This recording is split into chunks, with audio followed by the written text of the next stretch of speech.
For this Lab 9, I made a plant watering kit that uses processing to display the state of the system. The processing window displays the temperature in degrees Celsius in the top right corner. Under it is the capacitance. This all comes from the sensor, which goes into the Arduino using I2C. When the capacitance goes under 400, it activates the water pump to water the plant. We can demonstrate this by lifting the sensor out of the soil into the dry air. As you can see, the pump is now on.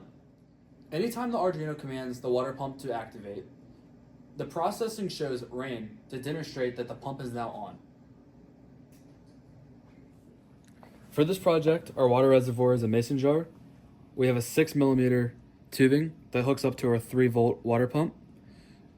We have an Adafruit moisture sensor. We have our breadboard with our circuit and our Arduino Uno. The Arduino connects to the gate of an IRL Z44N MOSFET transistor, which connects the water pump to its 3-volt power supply, which uses 2 AA batteries. When the Arduino's pin is set to low, we use a 6.8 kilo ohm resistor to pull the gate down to ground. In addition, we use a 1N4001R diode to protect the motor. The power supply and the ground from the Arduino meet together on this rail of the breadboard. All the grounds of all of our components meet here to form a common ground. It should also be noted that the 5-volt power supply from the Arduino is only powering the sensor. It is not powering the pump.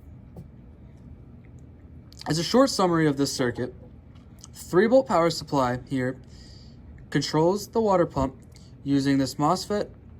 When we look here, the positives of the two come together, as well as the diode, and the negative of the pump is at the drain of the MOSFET with the other end of the diode. The gate of the MOSFET is controlled by pin 2 of the Arduino and this pull down resistor is negative.